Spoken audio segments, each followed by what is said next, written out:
Apa? Hantu? Aku mengulangi perkataan tak masuk akal yang kudengar. Bibiku menyesap teh beraroma yang kubawakan dengan anggun. Oh, aromanya sangat enak. Aku tidak menyangka putri kecil yang membuatnya sendiri. Aku menghela nafas melihat dia menjawab pertanyaan yang tidak sesuai. Sesaat kemudian, aku merasa merinding. Aku gemetar dan bertanya lagi. Bibi, ceritakan tentang hantu itu. Apa benar dia muncul di dekat rumah kita? Dia tersenyum dan membuka mulutnya. Kamu seperti putri kecil yang lucu. Masih takut hantu? Aku tidak takut. Aku hanya khawatir karena ini wilayah kita. Dia bergumam pelan.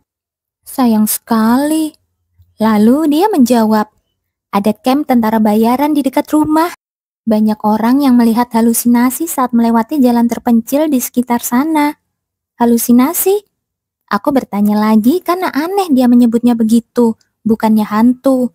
Dia mengangkat sudut bibirnya dan menjawab, "Oh, aku belum pernah melihat hantu, padahal aku sudah ke sana beberapa kali."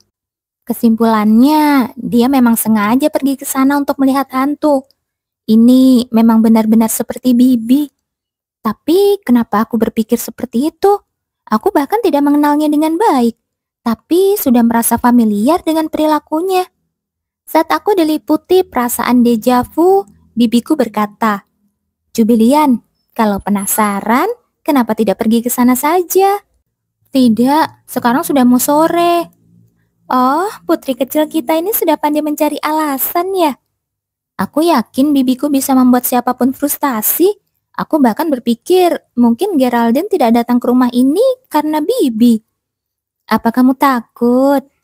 Mendengar perkataan seperti itu, aku sedikit kesal. Mana mungkin? Apa Bibi masih menganggapku anak kecil? Mendengar bantahanku, matanya melengkung. Oh, senang melihatmu begitu bersemangat. Putri kecilku pasti akan berani bahkan di depan hantu.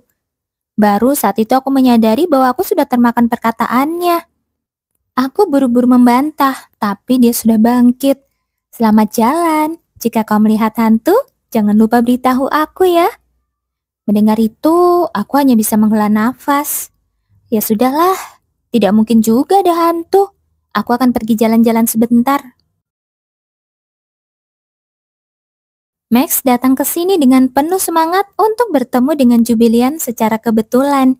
Tapi situasi di camp ternyata lebih serius dari yang diduga. Ya, Yang Mulia, saya benar-benar melihat hantu. Benar, saya juga melihatnya. Bahkan Ron yang di sana sampai mengompol di celana. Wajah para prajurit yang melaporkan kejadian itu terlihat putus asa. Mereka bahkan menceritakan fakta-fakta yang tidak ingin dia dengar.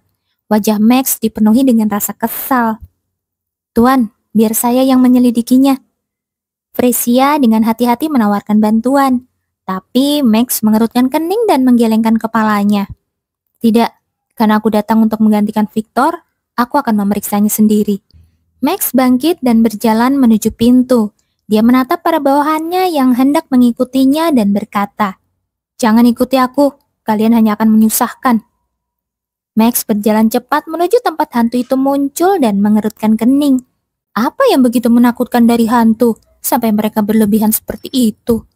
Sejak kecil, Max tidak pernah takut apapun. Jadi dia tidak bisa memahami reaksi bawahannya. Kemudian dia teringat satu-satunya keberadaan yang bisa membuatnya takut. Aku tidak sabar untuk bertemu dengannya, Jubilianku. Aku berhasil mengajak Marilyn dan Todd berjalan-jalan di desa yang gelap. Marilyn ketakutan dan Todd siaga dengan pedangnya. Tapi aku menertawakan ketakutan mereka akan hantu. Apa yang begitu menakutkan dari hantu? Lagi pula, aku lebih takut pada tikus dan merpati.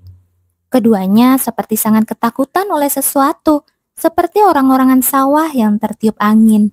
Aku menunjuk dengan jari ke arah yang mereka lihat dan mulai berbicara. Mana ada yang namanya hantu? Namun tiba-tiba sesosok muncul. Meskipun berambut panjang, tubuhnya setengah transparan dan melayang di udara, sekilas wajah dan auranya sangat mirip dengan Max. Dan saat matanya bertemu dengan mataku, Dia mengucapkan sesuatu yang membuatku yakin bahwa dia adalah Max. Oh, dari mana datangnya benda cantik ini? Aku sudah memintanya menunggu dengan tenang, tapi aku tidak menyangka dia akan mengikutiku dari ibu kota ke sini. Aku menghela nafas dan berkata kepada mereka berdua yang ketakutan. Kalian berdua, diam di sini. Aku akan mencoba menenangkan hantu ini. Aku mendekati Max yang sedang bermain-main sebagai hantu. Apa yang sedang kamu lakukan di sana? Dia menatapku dengan mata merahnya. Apa kita pernah bertemu? Wajahmu tidak asing? Tentu saja wajahku tidak asing. Berhentilah bercanda. Saat aku menatap Max, dia tiba-tiba mendekatkan wajahnya dan menatapku lekat-lekat. Dan aku terpaksa mundur selangkah. Saat dilihat dari dekat, dia memang mirip. Tapi jelas-jelas dia orang yang berbeda. Anda siapa? Tanyaku. Dia membuka mulutnya. Jika kau bertanya siapa aku, saat itu cahaya merah merobek tubuhnya dan suara seram terdengar. Beraninya hantu lancang seperti kau mengganggu orang-orang. Yang muncul adalah pacarku yang sebenarnya, yang bahkan lebih menakutkan dari hantu. Beraninya hantu lancang ini mengganggu jubelianku. Dia mengayunkan pedangnya untuk melampiaskan amarahnya, membuat tubuh transparan hantu itu hancur berkeping-keping. Max memasukkan pedangnya kembali ke sarungnya dan memeriksa Jubelian. Kau baik-baik saja? Aku baik-baik saja. Max memeriksanya berkali-kali sebelum akhirnya menghela nafas lega. Kemudian dia memeluk Jubelian. Dia takut pada tikus dan merpati, tapi tidak takut pada monster ataupun hantu. Hal ini benar-benar tidak masuk akal. Jika ini terus berlanjut, dia mungkin akan tetap tenang saat menghadapi pembunuh. Saat Max memikirkan itu, Jubelian memanggilnya, dan Max sedikit melepaskan pelukannya untuk menatapnya. Dia tersenyum canggung dan berkata, "Sepertinya hantu itu hidup lagi." Luka yang disebabkan oleh aura sembuh lebih lambat karena aura menghambat regenerasi. Max terkejut mendengar perkataan Jubelian dan berbalik. Ajaibnya, hantu itu terlihat baik-baik saja dan mengangkat tangannya. Menggunakan aura, itu cukup bagus, meskipun masih lebih lemah dari Regis. Mata Max membelalak saat hantu itu menyebut nama gurunya. Saat Max sedang bertanya, "Siapa Anda sampai mengenal ayah saya?" Jubelian mendahuluinya dengan tatapan dingin. Hantu itu menyeringai, seolah akan menjawab pertanyaan itu. "Ya, auranya memang mirip. Kau putrinya Regis. Pantas saja kau cantik. Kau mirip dengan ayahmu." Mendengar itu, tatapan Jubelian yang tegang sedikit melunak. Regis memiliki estetika yang ketat, jadi wajahnya yang tampan sudah diakui olehku. Benar, ayahku memang tampan. Melihat Jubelian tiba-tiba cocok dan berbicara dengan hantu itu, Max kehilangan kata-kata dan mengepalkan tinjunya.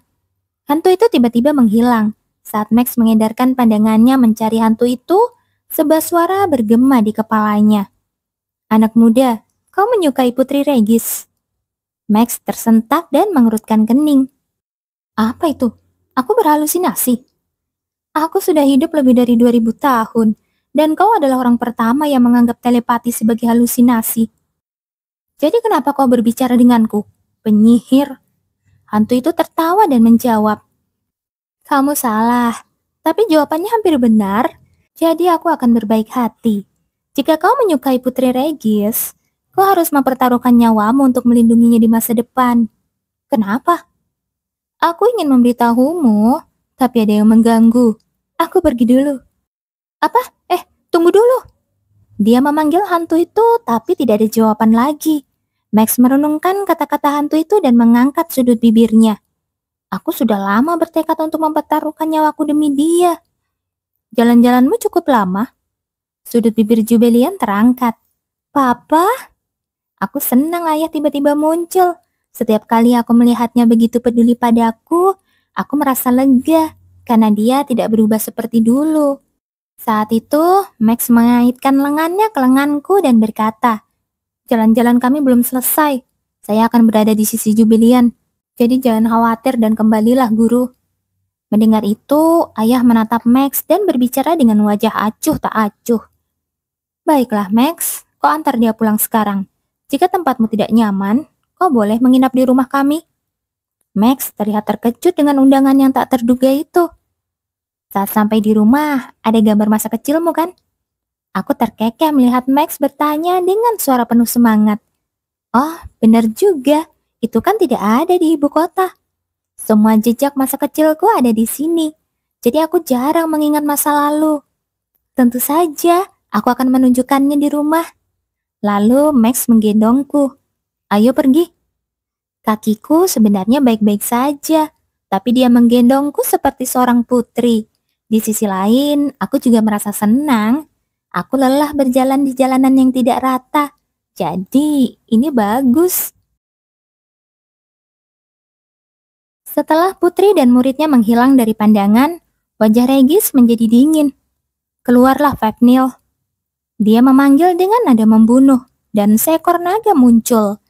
Regis merobek tubuhnya, lalu dia menggerutu dengan nada dingin. Kau mencoba mengganggu putriku. Itu adalah kata-kata yang sama dengan yang dikatakan cucu lancang tadi, tetapi maknanya jelas berbeda. Fafnir menyipitkan matanya dan mengangkat sudut bibirnya. Jujur saja, putrimu terlalu menggoda. Dia hanyalah gumpalan kekuatan sihir, tapi wajahnya sangat cantik, sehingga aku hampir tidak bisa menahan diri untuk tidak menelannya. Begitu kata-kata itu keluar, Regis mengayunkan pedangnya dan memotong Fafnir berkeping-keping. Yang berbeda kali ini adalah dia mengendalikan aura dengan sangat presisi untuk memotong dan meledakkan tubuhnya pada saat yang sama. Fafnir yang kecepatan regenerasinya melambat, beregenerasi sambil berbicara secara telepati kepada Regis. Jangan khawatir, aku tidak berniat menyakiti gadis dengan mata yang sama seperti dia. Tapi, setelah beregenerasi, Fafnir menatap Regis dengan mata yang menyipit. Regis, apa senjata yang kau bicarakan adalah anak yang memiliki darahku? Regis tidak menjawab, dan Fafnir tertawa terbahak-bahak. Lalu dia menggerutu. Sialan. Begitu kami memasuki kediaman, kepala pelayan Derek segera menyambut seolah sudah tahu kami akan datang. Hal itu membuat Max heran, tapi Derek menjelaskan bahwa Duke sudah memberi perintah sebelumnya. Max mendengus kesal. Gurunya memang selalu penuh perhitungan. Bahkan saat berpura-pura acuh, sebenarnya Duke terus mengawasi putrinya. Dia tidak ada sekarang. Mungkin sedang berbicara dengan hantu itu? Pikir Max. Identitas hantu itu, niat gurunya, semuanya masih misterius dan membuat Max frustasi. Saat Max menghela nafas, Derek menawarkan untuk mengantarkan Max ke kamar. Tapi Max menolak. Dia tidak ingin langsung berpisah dengan Jubilian. Sebagai gantinya, dia hanya menanyakan letak kamarnya. Dan tentu saja, kamar itu ternyata berada dekat dengan ruang Duke. Max segera sadar kalau ini adalah cara gurunya agar dia tidak bisa sembarangan masuk ke kamar Jubilian. Sungguh manusia licik, gumamnya dalam hati. Saat Max menggertakkan giginya, Jubilian berkata dengan senyum manis. Max, katanya kau ingin melihat gambar masa kecilku kan? Max tidak bisa menahan diri untuk tidak mengangguk dengan antusias mendengar kata-kata Jubilian. Sekarang saja dia menggemaskan. Pasti dia sangat manis saat masih kecil. Mereka pun menuju ke lantai 3, tempat deretan potret keluarga terpajang. Potret pertama menampilkan Duke Regis saat masih muda, gagah dan berwibawa, sama seperti sekarang. Di sebelahnya, berdiri seorang wanita berambut coklat dengan mata berwarna ungu lembut. Wajahnya terlihat pucat dan samar, apalagi jika dibandingkan dengan pesona Duke. Itu adalah ibuku, jelas Jubilian singkat. Sekilas kenangan asing berkelebat di benak Jubilian. Suara dingin seorang wanita yang menolak kehadirannya. Dia pun teringat pada mimpi buruk di kereta tadi. Sosok wanita yang dipenuhi darah dan wajahnya mirip dengan ibunya. Hatinya terasa berat, sehingga ia buru-buru mengalihkan pembicaraan. Lihat, ini gambar masa kecilku, katanya dengan cepat. Max kemudian terengah-engah dan menatap potretku dengan wajah kaku. Ini terlalu menggemaskan. Melihat Max yang biasanya dingin kini tersipu, Jubilian tertawa kecil. Baginya, Max terlihat sangat menggemaskan saat ini. Malam harinya, Max berbaring di ranjang sambil mengingat gambar itu. Dia tidak pernah menyukai anak kecil. Mereka cengeng, lemah, sulit dihadapi, dan mengganggu. Tapi untuk pertama kalinya, dia merasa ingin melindungi, memanjakan, bahkan memenuhi segala keinginan seorang anak. Jika saja bisa bertemu dengan Jubilian kecil. Namun, pikirannya kembali terganggu oleh ingatan akan sosok hantu misterius yang dia temui. Hantu itu mengaku sudah hidup lebih dari 2000 tahun, sesuatu yang mustahil bagi manusia. Lebih buruk lagi, kata-kata hantu itu tentang melindungi Jubilian dengan taruhan nyawa terus terngiang di kepalanya. Mungkinkah ini jebakan yang dipasang oleh ratu? Aku harus bertemu dengan hantu itu lagi secepatnya. Saat sedang merenung, Max merasakan kehadiran seseorang. Ternyata benar, Duk Regis sudah menunggunya di depan kamar. Max akhirnya menyadari gurunya memang sengaja menempatkan kamarnya berdekatan, tidak hanya agar mudah mengawasi, tapi juga sekaligus untuk mengajaknya bicara. Max pun keluar menatap gurunya dengan penuh tekad. "Guru, mari kita bicara sebentar." Regis mengangguk, lalu menjawab dengan nada tenang. "Sebelum itu, ayo berduel sebentar." Max pun menyeringai. Memang itu yang kuinginkan. Aku terpaksa bangun lebih pagi. Alasannya, Bibi memaksa membangunkanku karena dia tidak bisa mentolerir tidur larut. Memang biasanya aku bangun setelah jam 10. Aku memang tidur terlalu larut belakangan ini. Aku menerima jadwal untuk hari ini. Inspeksi lahan pertanian di wilayah kekuasaan. Aku akan siapkan kereta. Setelah sarapan kita akan berangkat. Aku mengangguk pada perkataannya, lalu teringat dua orang saat dia menyebut sarapan. Kalau begitu, bisakah tamuku dan ayah sarapan bersama? Bibi menggelengkan kepalanya. Jangan ganggu mereka. Mereka berdua sangat sibuk sekarang. Sibuk? Memangnya apa yang terjadi? Pertarungan guru dan murid pun dimulai. Benturan pedang mereka memercikkan aura yang begitu kuat hingga udara di sekeliling terasa bergetar. Regis menilai tajam. "Pedangmu masih tercampur emosi." Max menggertakkan gigi. Dia sadar, sekalipun sudah menjadi seorang transenden, jarak antara dirinya dan gurunya masih begitu jauh. Regis selalu mengingatkan pada ajaran lamanya, bahwa pedang sejatinya bukan untuk membunuh, melainkan untuk melindungi sesuatu yang berharga. Dulu Max tidak mengerti, tetapi sekarang dia paham. Perasaan ingin melindungi Jubilian lah yang membuatnya semakin kuat. Dia berpikir bahwa setelah menjadi transenden, tidak akan ada lawan yang bisa melawannya. Namun setelah menjadi transenden, dia menyadari bahwa ada langit yang jauh lebih tinggi. Selain itu, perubahan yang ditunjukkan oleh gurunya, yang dia anggap sebagai sekutu, membuatnya gelisah. Max akhirnya mengerti, musuh sejati yang harus dia lampaui bukanlah gurunya, melainkan dirinya sendiri. Dia juga mengerti bahwa gurunya sengaja menanamkan rasa tidak aman itu untuk memberinya pencerahan. "Aku tidak tahu kenapa kau melakukan ini, tapi kali ini aku akan mengalahkanmu dan mendapatkan pengakuanmu." Keyakinan itu membuat ayunan pedangnya semakin tajam.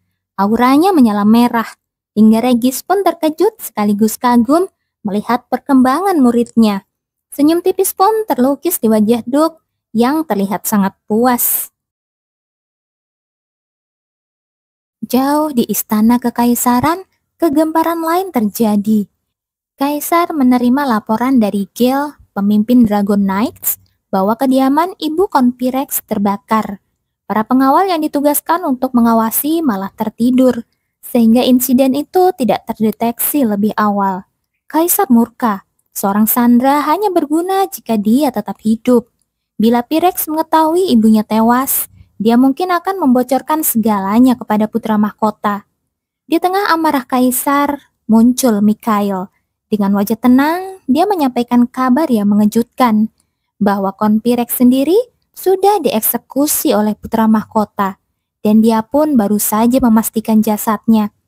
Kaisar semula tidak percaya, tapi mendengar kepastian itu, wajahnya berubah lega.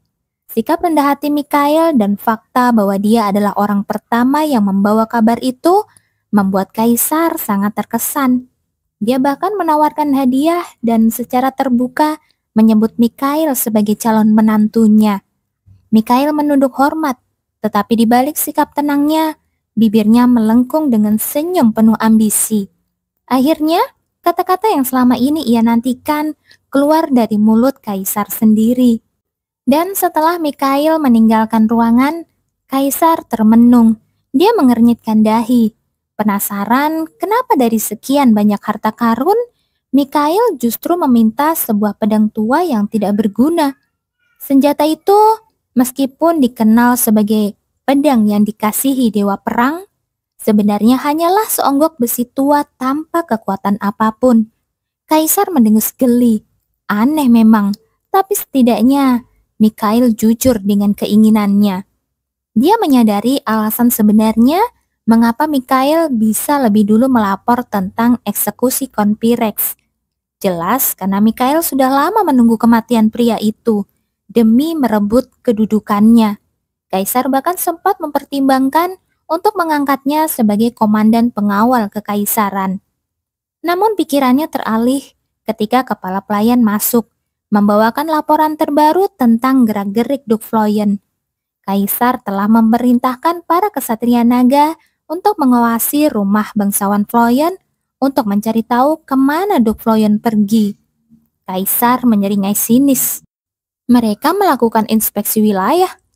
Bodoh, apa dia mengira bisa menyembunyikan putrinya dariku?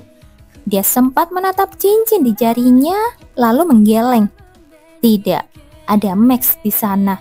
Lebih baik aku menunggu dan melihat saja.